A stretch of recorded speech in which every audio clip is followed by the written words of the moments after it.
You are listening to I Am Refocused Radio with your host, Shamaya Reed. This show is designed to inspire you to live your purpose and regain your focus. And now, here's your host, Shamaya Reed. Hey, welcome to I Am Refocused Radio. We are here once again, and today we have another show lined up for y'all. Today, we're going to talk to our special guest, Jamal Jivanjee. And he is an author, and we're going to talk about his book that I think is going to be very interesting, Living for a Living. He also is a life coach.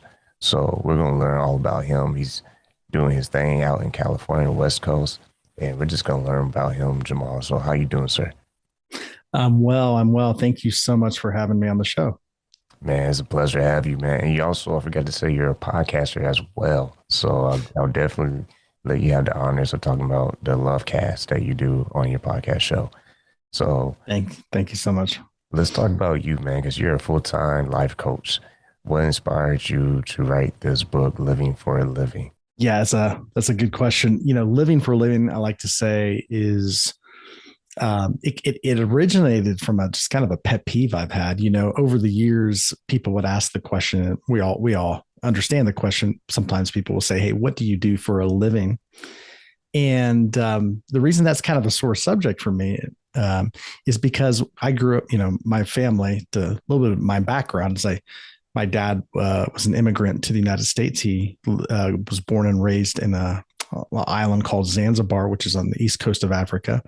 And then he migrated to the United States.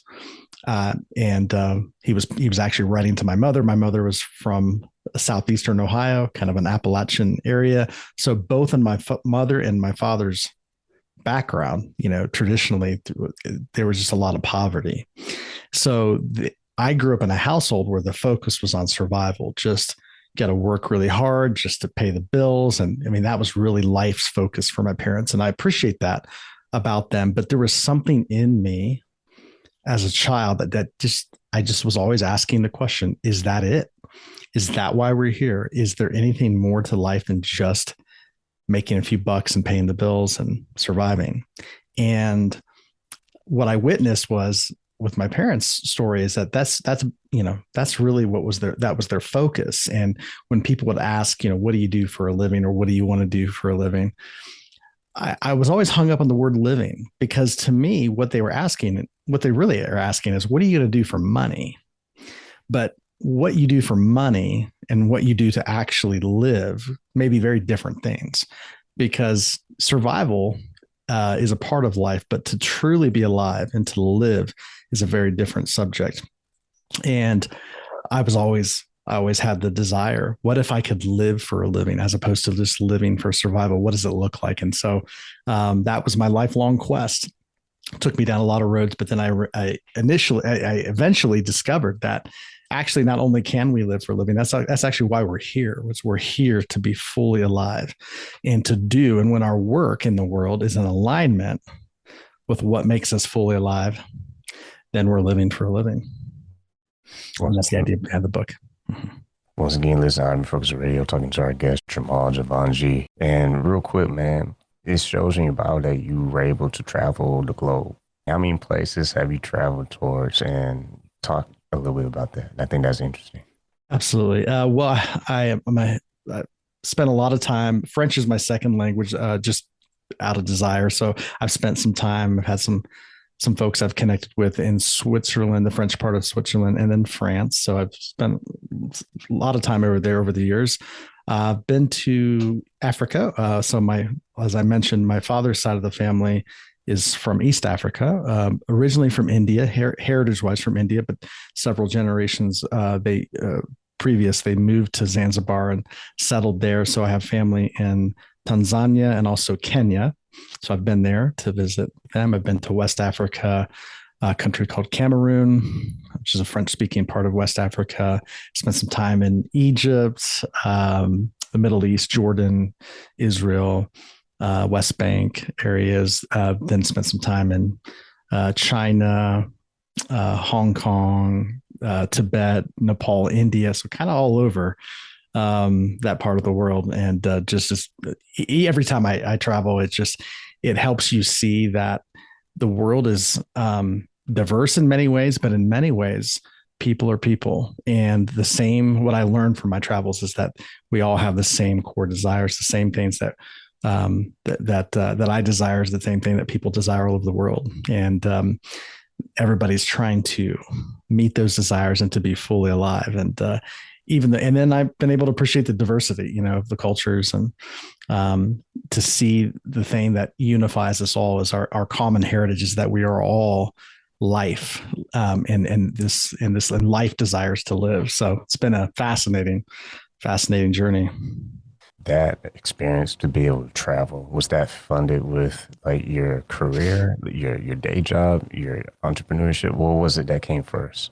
Well, a lot of it honestly came out of my quest and desire to see life outside of my context, outside of a Western context. So initially, much of it was just wanting to understand my own heritage. So my first trip out of the country was to East Africa, which is where my dad was born and raised. And I don't know if I was always conscious of this, but I had a deep desire to understand what would cause, because my dad had I grew up, I grew up here in the States, born and raised in Columbus, Ohio. So, I'm Western in my framework of how I was taught to view the world, but my dad saw the world so differently. And honestly, I look back on that, there was a lot of trauma for him because he grew up in a lot of poverty or around a lot of poverty. And so that caused an existential anxiety in him. So I initially traveled to that part of the world to better understand him. And so I would just prepare. I would, a lot of people save money for a vacation or, another car or whatever. I would just put money away to travel, because that's what I realized is when I would get on a plane and go to a different part of the world, there was an energy that just boosted me. And always in my book, Living for Living, I talk about that. Pay attention to what causes your energy to spike, because there's something for you in that. And traveling's always been that way for me. So I've done a lot of jobs over the years before I got into this world of coaching and being an author. But I always made it a priority to travel when I could. I know someone listening right now is like, man, how in the world did he fund all of that to go to different places? Because it's one thing to go to one place outside the United States, but it's a different thing. We're able to be fortunate to see other places around the world, because not everybody is, if you will, has the resources to have the ability to enjoy that. But that said, it makes total sense now that I know that you work multiple jobs and you purposely invested into your traveling. So that is very interesting, because someone listening, what would you give as far as wisdom, words of wisdom based on your experience? Some of the things that they should take advantage of when they do travel to experience different cultures. Well, I always tell people what we think is impossible, because I would get that question asked a lot when I would travel. Even when I was in Europe or whatever, people that I would meet along the way, they'd say, I wish I could travel the world. Maybe someday when I retired, when I had more time and money on my hands. But I've never considered myself, especially when I was doing a lot of those travels, I never considered myself to be privileged or have extra resources that other people didn't have. It's just that in my mind, I say you will do what you put your focus on. If you can start visualizing a trip and start picturing that and just putting it into your mind, you'll do it. You'll end up taking those trips, because that's where there's a principle here in the coaching where we always talk about where focus goes, energy flows. If you can start picturing it, it can be done. All things are literally possible. I mean, for the price of a Starbucks latte, if you will to put that amount of money back every day, over the course of 30 days, over the course of 12 months, over the course of 5 years, you'll have plenty of resources to travel the entire world. And if you really want to travel, and I always say this, be open to other experiences. I remember on my first trip overseas to East Africa. Well, actually, when we went to Egypt, I remember it was a 3-month trip, and we did it. We strung a bunch of countries together. We stayed in hostels, and some of those hostels were $2 a night.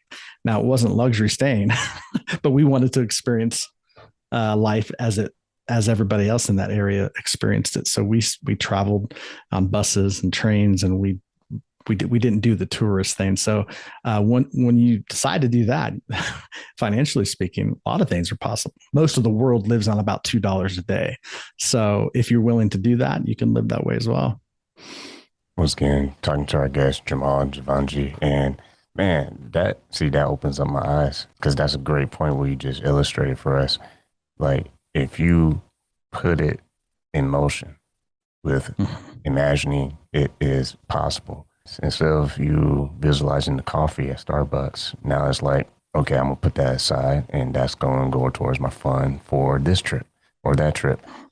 Now, in talking about your book, I think this kind of goes hand in hand, because you're talking about, our mindset as people. So when it comes to living for living, based on what you just shared with your story about traveling and how it is possible, how we can change our way of thinking of what we look at things being possible or impossible, how does this book help also illustrate for the reader that it's the mindset too as well? Absolutely. Well, one of the things the book addresses is our relationship with money specifically, because we all have a relationship with money.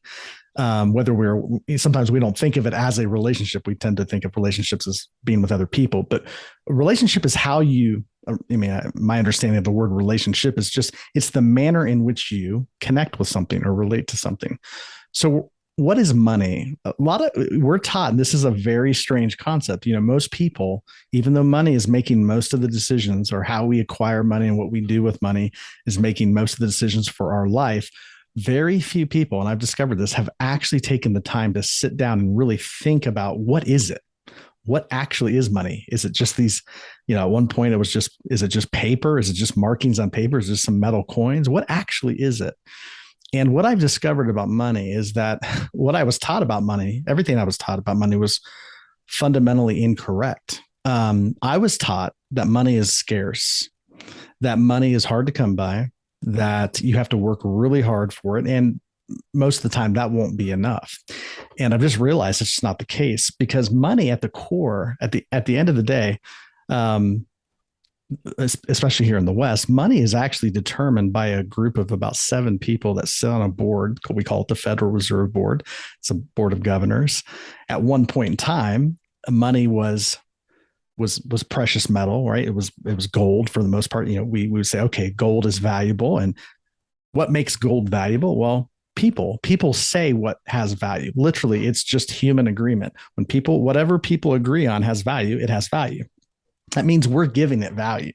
So when somebody said gold is valuable and that's our currency, it became our currency. Well, after, you can't really, if you're traveling on horseback and, in previous generations, you can't really haul gold around very, very long. It's dangerous. People could take it. It's very heavy.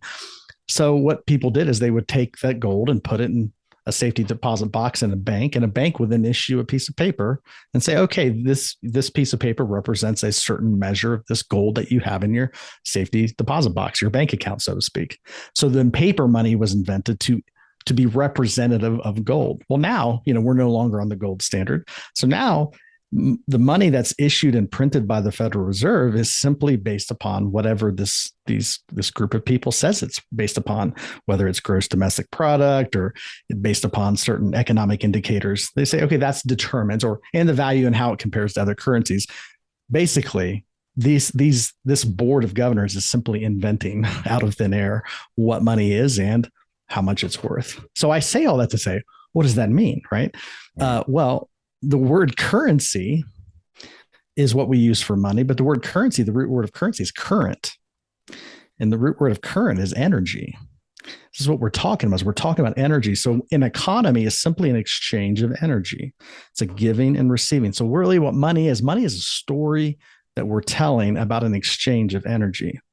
So, and I know this may sound kind of heady here, but I'm going somewhere with this. We know this from Physics 101, that everything is energy. Literally everything in the universe is made up of energy, and energy cannot be created or destroyed. It simply changes form. And it's like breathing, right? When, none of us have been trained to think about air. Like if someone came to us as a child and said, how much air have you been breathing today? There may not be enough air. It would really affect you. You wouldn't be able to breathe. But we never think about that with air. We assume that there's plenty of air. We don't look at just the air in our quote unquote lung account. If we just look at the air in our lungs, we may get scared. We may feel like there's not enough air in the lungs, right? But we don't see air that way. We see air, whether it's in our lungs or outside the lungs, we see air as plentiful in supply, almost endless. So therefore, we take in what we need, and then we obviously exhale what we don't need. So there's an economy going on in breathing. There's a giving and a receiving. It's very smooth. And the reason it's smooth is because it's built upon the fundamental premise that there is plenty, that it's infinite in supply. Well, I always say this: energy is infinite supply, right? There's no more or less energy in any given day. There's all the energy that exists already exists. So we have a relationship with that energy. The problem with money is that most people have been conditioned to think that money is limited in supply. And that's like saying energy is limited in supply. But that's incorrect. Everything is energy. And there is no energy cannot be created or destroyed. It just changes form. So when we change the fundamental premise of what we think and how we understand money, that's when life starts to change, because most of our decisions are based upon where people are traumatized. Their relationship with money is very tense. And so people are operating as if, and there's a lot of implications to this. If you feel like there's not enough money to go around, that will cause you to be in resistance to life. That's what causes stress, which causes us to stay stuck in survival mode. And it really prevents us from creating our life the way we would naturally create it if there was no lack of resources. It's like having a show. The energy of the show, when you're talking to the guest and the guest is talking to you, you create that energy, you create that moment.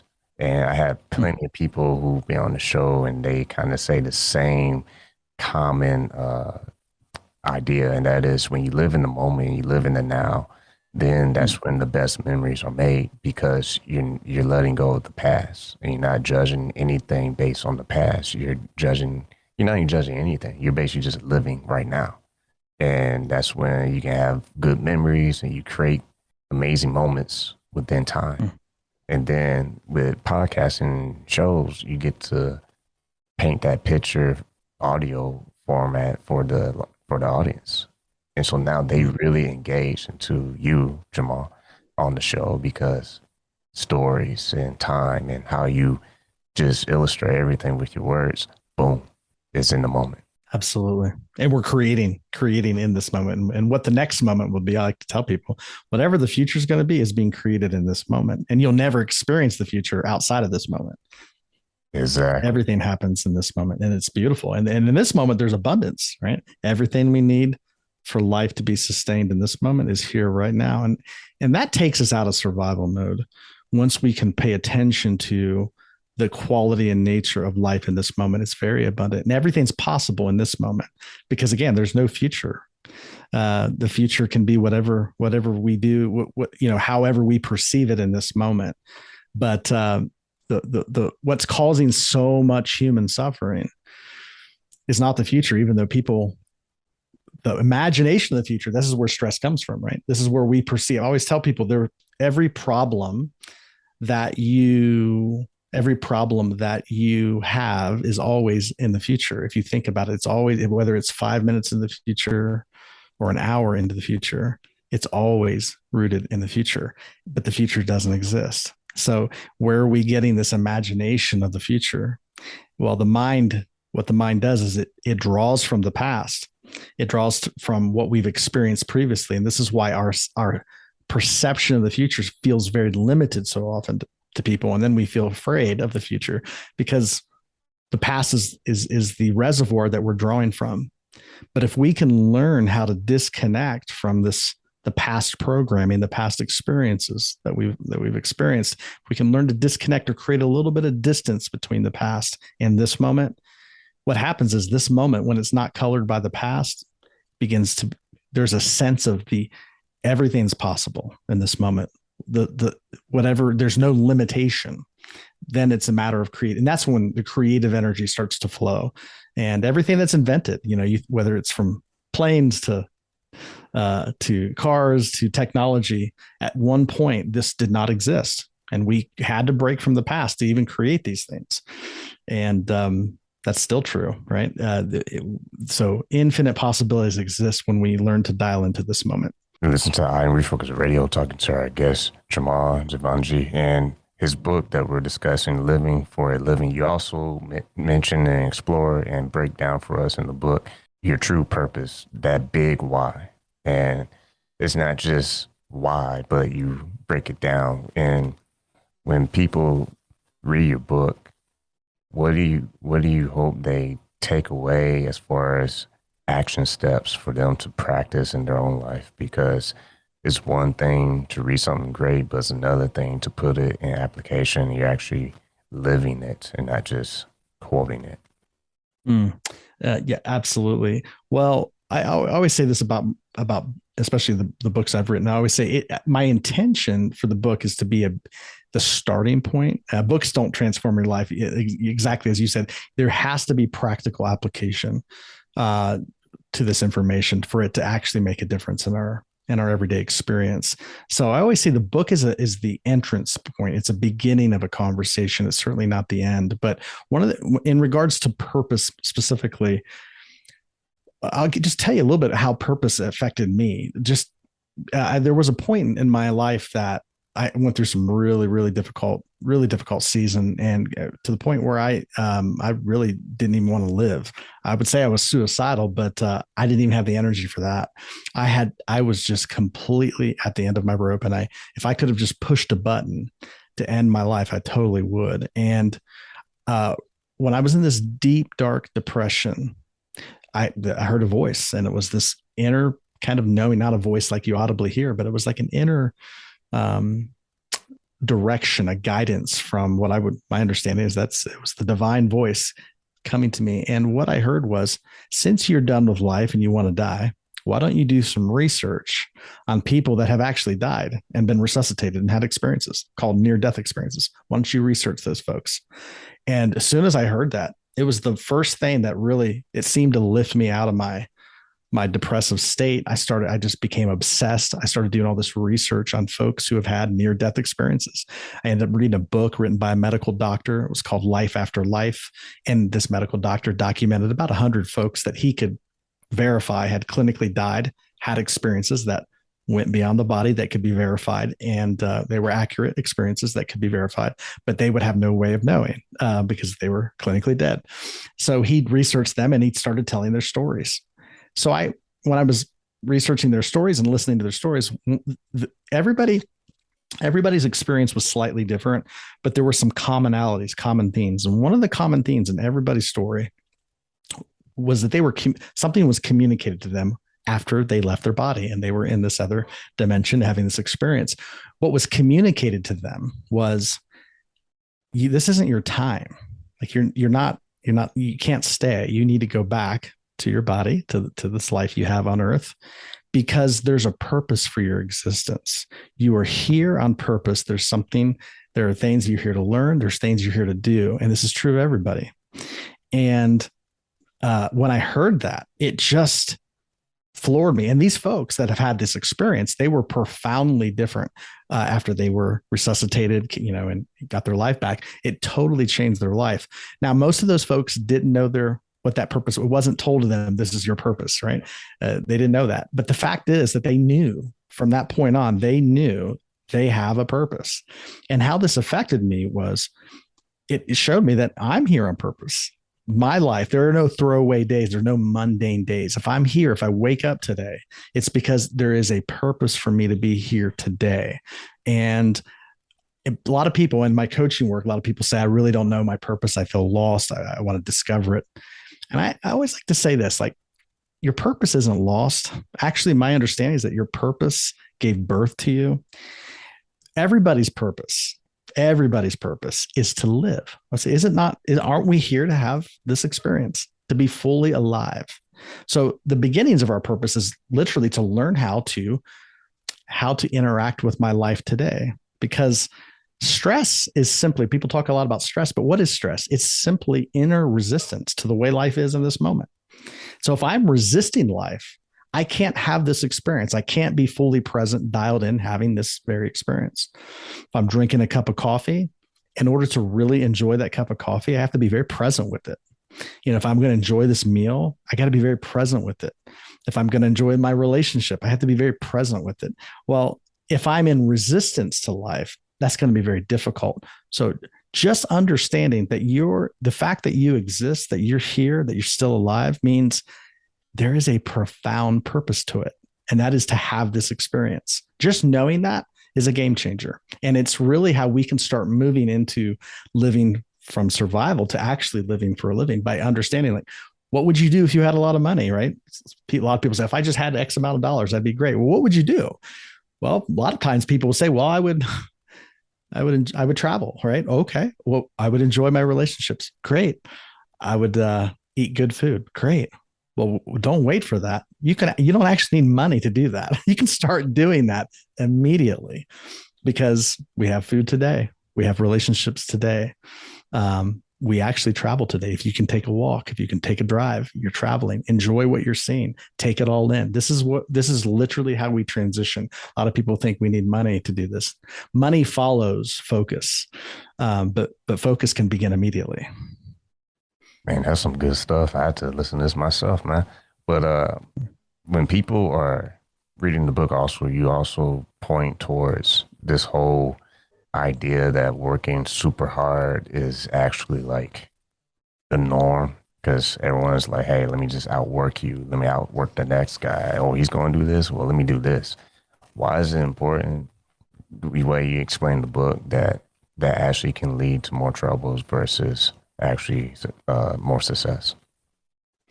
Yeah, absolutely. So the hard work I talk about in the book, the hard work myth. Now that a lot of people, I know that sometimes gets people's attention. They say, what do you mean? Don't you have to work hard? Well, so working hard is a quality, right? It's a quality. It's a way now, if I experience work, if I'm doing something and it feels difficult for me or hard, then that means I have a level of resistance to it, right?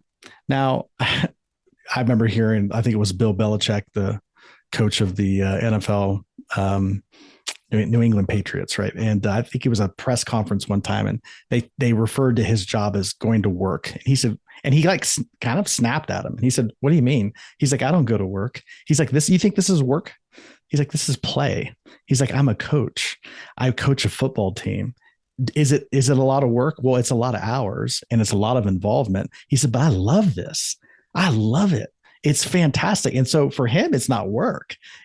Somebody else may look at it and go, man, I don't know how this guy does this, puts all this time and energy into it. But see, when something is joyful, when you're in a joyful state, you're going to give your attention to something. Other people may call that work, but that's not work. It doesn't feel like resistance. Now it may take a lot of focus and involvement and energy, but if you do something without resistance, you can be dialed in, fully present for a long period of time, and you don't burn out, right? So this hard work ethic, this hard work myth is we're kind of taught, and this is how I was brought up. You got to really grind, and it's got to feel really hard just to make it. And then, of course, people are burning out, and then they're looking for escapes. And this is where drugs and alcohol come in, and all kinds of illicit things, because people are trying to escape or take a vacation from their life. I always say we want to create a life that we don't have to take a vacation from.